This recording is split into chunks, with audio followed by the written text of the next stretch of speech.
Entre elas estão relatos de antigos rituais de sacrifício que mostram quanto a vida cotidiana na Babilônia era dominada por fortes crenças religiosas. Os registros também provam que as histórias do orgulho ateu mostradas pelo povo de Babel, conforme relatado na Bíblia, nada eram além de propaganda hostil. No ritual de sacrifício, tudo era calculado no mínimo detalhe. O tipo de óleo com que os sacerdotes tinham de lavar as mãos e a posição exata que tinham de adotar ao examinar garras e dentes do animal a ser sacrificado.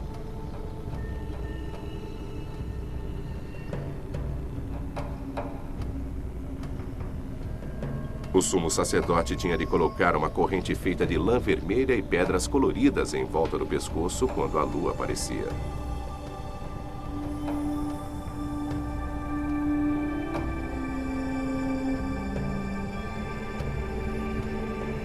Só então, o corpo do animal podia ser aberto e o fígado retirado.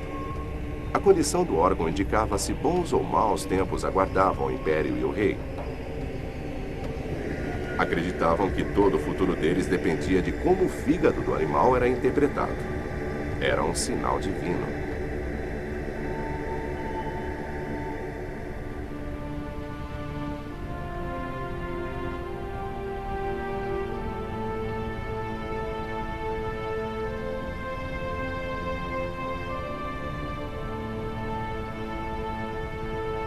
Há 100 anos, Coldevey escreveu que a cultura antiga da Babilônia foi enterrada por um manto de areia movediça. E até hoje, peritos estimam que milhares de textos ainda estejam escondidos sob o solo da Babilônia.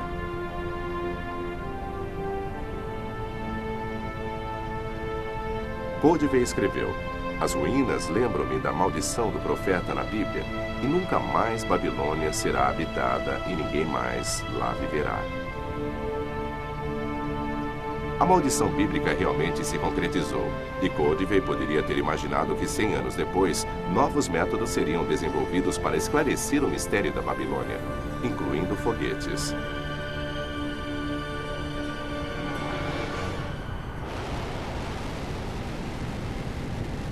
O Soyuz russo carregou um satélite de vigilância até o espaço.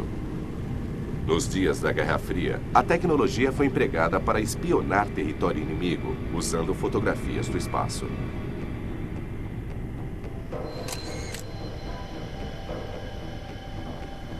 Quando a nave voltou para a Terra, havia 150 fotos de satélite a bordo.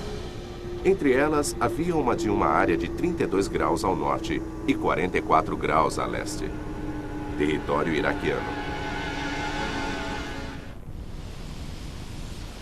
Moscou, prospecto de Leningrado, 47, outrora quartel-general da inteligência militar soviética. Com o fim da Guerra Fria, as fotos de satélite que foram usadas para espionar inimigos agora estão disponíveis para fins de pesquisa.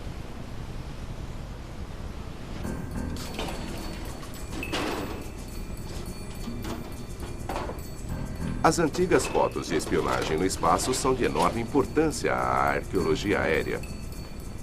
Um perito pode obter informações valiosas a partir dessas imagens.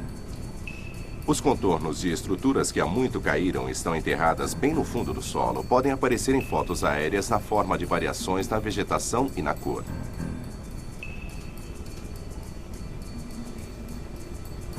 Essa tecnologia permitiu o estudo de uma pequena área captada pela câmera do satélite a 270 quilômetros de distância, a antiga Babilônia.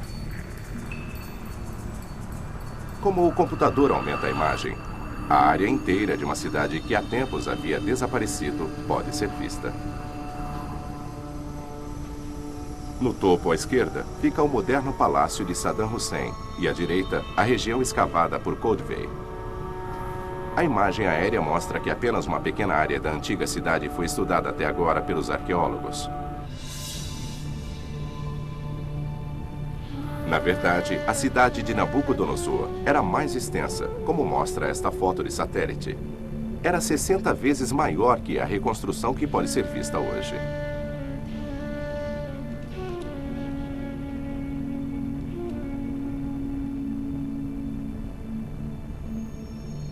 E do ar, um contorno pode ser visto claramente. A forma de um prédio que foi destinado a se tornar uma lenda. A Torre de Babel. Hoje, tudo o que pode ser visto é um fosso. A imagem aérea indica que a estrutura foi levantada sobre uma base quadrada. Então, todas as reconstruções feitas por pintores medievais eram simplesmente produtos da própria imaginação. A Torre de Babel não era uma torre redonda, mas uma estrutura quadrada erguida sobre plataformas, com provavelmente 100 metros de altura. A grande estrutura que encantava a imaginação das pessoas através dos tempos. A Torre de Babel, mais do que a própria cidade, se tornou símbolo da arrogância desenfreada que veio antes da queda.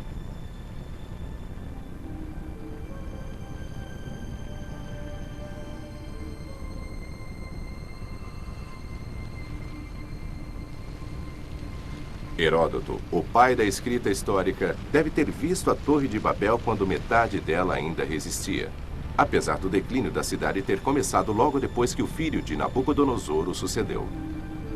Pelo menos em sua mente, Heródoto teria sido capaz de retratar a magnífica cena, com a procissão real começando a escalar a torre, subindo ao templo azul no topo, o templo de Marduk, deus da cidade.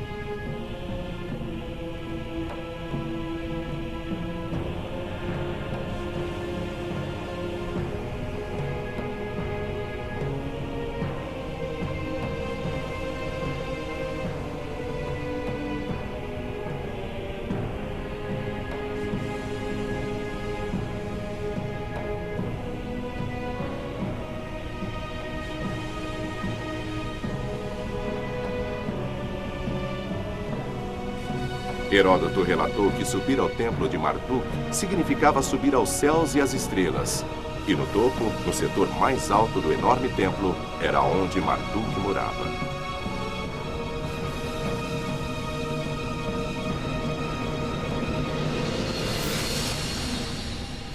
Heródoto deixou a imaginação correr solta e escreveu que, em uma cama dourada, jaz uma Babilônia virgem, consorte do Deus. E de tempos em tempos, o próprio Deus aparece.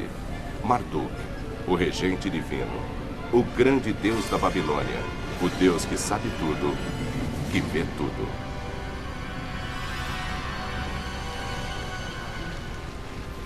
A fantástica avaliação que Heródoto deu era uma mistura de imaginação e realidade, que nascera de repetidas histórias contadas na Babilônia ao afundar em ruína.